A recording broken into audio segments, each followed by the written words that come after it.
ఏ ఇందిరమ్మ చెప్పింది, ఏ సోనియమ్మ చెప్పింది, పేదవాళ్ళ ఇల్లు కూల్చి పేదవాళ్ళ కొంపలు కూల్చి పెద్దలకు లాభం చేయమని ఏ తల్లి చెప్పింది రేవంత్ రెడ్డికి అని చెప్పి ఇవాళ తెలంగాణలోని పేద తల్లులందరూ మా దగ్గరికి వచ్చి మా నాయకత్వం దగ్గరికి వచ్చి మొరబెట్టుకుంటా ఉన్నారు. ముందుగా హృదయపూర్వకంగా నేను తెలంగాణ హైకోర్టుకి ధన్యవాదాలు తెలియజేస్తా ఉన్నా. రాష్ట్రంలోని పేదల తరపున ఈ బుల్డోజర్ రాజ్యాన్ని, ఈ బుల్డోజర్ నిర్వాకాన్ని ఇవాళ ఈ హైడ్రా కమిషనర్ను హైకోర్టు ఈరోజు మందలిచ్చి మీరు చట్టపరంగా పోవాలి తప్ప ఇష్టానుసారంగా పోతే ఊరుకోమో, అవసరమైతే స్టే విధించాల్సి వస్తుందని చెప్పినందుకు నేను రాష్ట్రంలోని పేదల పక్షాన గౌరవ హైకోర్టు కూడా హృదయపూర్వకంగా వారికి ధన్యవాదాలు కూడా తెలియజేస్తా ఉన్నాను. మా లీగల్ సెల్ కూడా వారికి అండగా నిలబడ్డది. పేదలకి లంచ్ మోషన్లు కూడా మూవ్ చేశారు. వారికి కూడా హృదయపూర్వకంగా నేను ధన్యవాదాలు తెలియజేస్తా ఉన్నాను. నిన్న మొన్న క్షేత్రస్థాయిలో పెద్దలు జగదీష్ రెడ్డి గారు కానీ, హరీష్ రావు గారు కానీ, శ్రీమతి సబితా ఇంద్రారెడ్డి గారు, గంగుల కమలాకర్ గారు, మహమూద్ అలీ గారు, మా గౌరవ శాసనసభ్యులు దేవిరెడ్డి సుధీర్ రెడ్డి గారు, అదేవిధంగా వెంకటేష్ గారు, కాలేరు వెంకటేష్ గారు, ఇంకా చాలామంది మా తమ్ముడు కార్తిక్ రెడ్డి గారు, ఇంకా శ్రీనివాస్ గౌడ్ గారు, ఇంకా చాలామంది మిత్రులు క్షేత్రస్థాయిలో నిన్న మొన్న తిరిగి ప్రజల్లో ఒక విశ్వాసాన్ని నింపే ప్రయత్నం కూడా చేశారు. వారికి కూడా మరి హృదయపూర్వకంగా నేను అభినందనలు కూడా తెలియజేస్తా ఉన్నాను. ఇవాళ నేను మీ ద్వారా ప్రజలకు చెప్పేది, ప్రభుత్వాన్ని సూటిగా అడిగేది ఒకటే.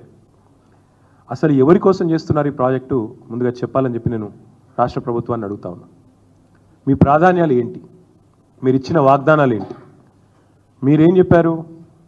100 రోజుల్లో 6 గ్యారంటీలు అమలు చేస్తాం అని చెప్పి ఫుల్ పేజ్ యాడ్స్, 100 రోజులు 100 రోజులు 100 రోజులు అని చెప్పి వచ్చిన అధికారంలోకి వచ్చిన 100 రోజుల్లోనే 2000 పెన్షన్ 4000 అవుతుందని, అధికారంలోకి వచ్చిన 100 రోజుల్లోనే మహిళలందరికీ నెలకు 2500 చొప్పున ఇస్తామని, అధికారంలోకి వచ్చిన 100 రోజుల లోపలనే మరి తులం బంగారం ఇచ్చి కళ్యాణ లక్ష్మికి అప్పటికే ఇస్తున్న 1,00,000 రూపాయలకు అదనంగా ఇస్తామని, అదే మాదిరిగా మొదటి రోజే 2 లక్షల రుణమాఫీ చేస్తామని, 100 రోజుల్లోనే రైతు బంధును 10,000 నుంచి 15,000 చేస్తామని చెప్పి అధికారంలోకి వచ్చారు. వచ్చి ఇప్పటికి 300 రోజులు దాటింది. ఈ రోజుతో 300 రోజులు దాటింది. 100 రోజుల్లో చేస్తానని చెప్పిన ఒక్క మాట చేయకపోగా 300 రోజులు దాటినా కూడా ఎప్పుడు చేస్తారో కనీసం స్పష్టత ఇవ్వకుండా ఇవాళ అక్కరకు రాని, అక్కర లేని, ప్రజలు కోరుకొని ఏదో కాస్మెటిక్ ఎన్హాన్స్మెంట్ కోసం 1,50,000 కోట్ల రూపాయలు ఖర్చు పెడతాము అంటే నేను రాష్ట్ర ప్రభుత్వాన్ని, ముఖ్యంగా ముఖ్యమంత్రి రేవంత్ రెడ్డి ఎవరైతే ఈరోజు మున్సిపల్ శాఖ చూస్తూ ఉన్నారో ఆయన సూటిగా అడుగుతా ఉన్నా, మీరు ఏం ఆశించి చేస్తున్నారు ఈ ప్రాజెక్ట్? దయచేసి చెప్పండి. ఒకవైపేమో ఖజానాలో పైసలు లేవు, లంకె బిందెలు లేవు అని మీరే చెప్తారు. అప్పుల కోసమే అప్పులు కట్టాల్సి వస్తుందని మీ ఉప ముఖ్యమంత్రి చెప్తాడు. ఇంతవరకు కనీసం ఒక్క పని కూడా మీరు సవ్యంగా ఇచ్చిన హామీ ఒక్కటి నెరవేర్చలేదు. రుణమాఫీ అన్నారు, దేవుళ్ళ మీద ఒట్టు పెట్టారు, 15 ఆగస్టు అన్నారు, December 9 అన్నారు, ఇప్పటివరకు అది కూడా పూర్తి చేయలేదు. ఒక్క గ్యారంటీ కూడా ఇంతవరకు అమలు చేయలేదు. ఒక్కటంటే ఒక్కటి కూడా అమలు చేయలేదు. 420 హామీలు ఉన్నాయి, ఒక్కటి కూడా ఇప్పటివరకు 10 నెలలు అమలు చేసిన పాపాన పోలేదు. ఒక్క కొత్త ఉద్యోగం కూడా ఇవ్వలేదు. కానీ ఈరోజు దాదాపు 25,000 కుటుంబాలను రోడ్డు మీద పడేస్తా, 1,00,000 మందిని నిరాశ్రయులను చేస్తా అని మూసీ బాధితుల పాలిట ఒక కాలయముడిలాగా ముఖ్యమంత్రి గారు మారిపోయినారు. నేను ముఖ్యమంత్రి గారిని ఒకటే అడుగుతా ఉన్నా, మీకు ఎవరిచ్చారు ఈ అధికారం? అసలు తప్పు చేసింది ఎవరు? నేరం చేసింది ఎవరు? శిక్ష ఎవరికి వేస్తున్నారు మీరు? చూడండి, వాళ్ళ మాటలు వినండి దయచేసి.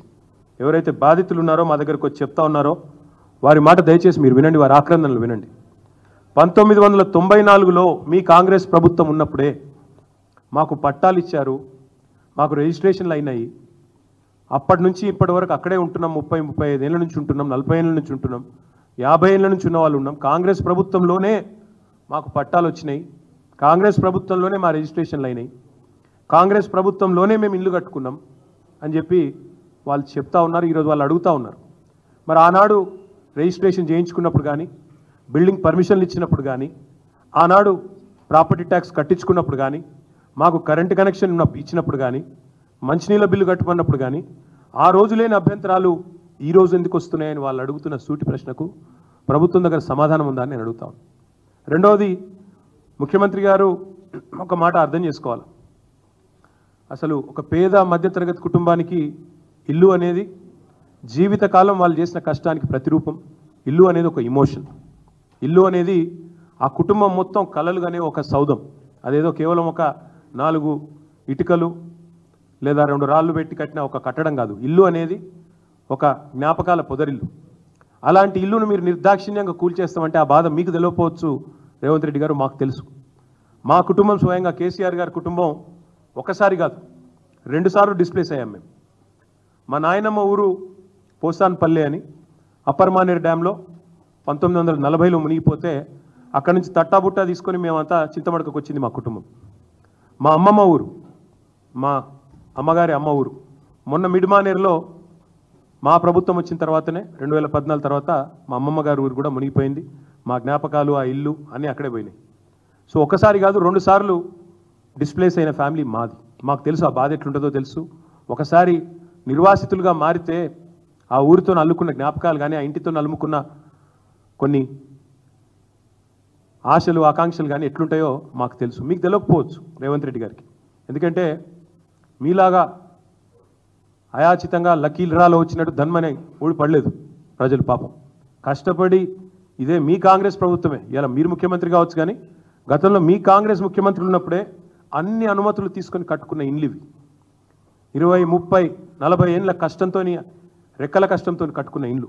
పట్టాలు ఉన్నాయి, రిజిస్ట్రేషన్లు ఉన్నాయి, ఇంటి నెంబర్లు ఉన్నాయి, కరెంటు బిల్లులు ఉన్నాయి, నల్లా బిల్లులు ఉన్నాయి. అన్ని అంటే చట్టరీత్యా అన్ని రకాలుగా న్యాయమైన పూర్తి స్థాయిలో ప్రభుత్వం గుర్తించిన ఇండ్లు. కానీ దాని మీద ప్రచారం ఎట్లా చేస్తున్నారండి? ఇవాళ నేను చూస్తూ ఉంటే సోషల్ మీడియాలో కాంగ్రెస్ వాళ్ళు ఆ కనుగోలు గారు ఏదో కొత్త టీం పెట్టిండట, 500 మందిని పెట్టి ప్రచారం ఎట్లాంటి వీళ్ళంతా ఆక్రమణదారులు, వీళ్ళందరూ కూడా FTLలో కట్టిండ్రు, బఫర్ జోన్లో కట్టిండ్రు. అంటే మరి ఇన్ని రోజులు గుడ్డి గుర్రాల పనులు తోమిరా మీ ప్రభుత్వాలు, గతంలో కాంగ్రెస్ ప్రభుత్వాలు? 50 ఏళ్ళ మీ నిర్వాహకమే కదా ఇవాళ వాళ్ళందరూ ఇంత అవస్థలు పడ్డానికి కారణం.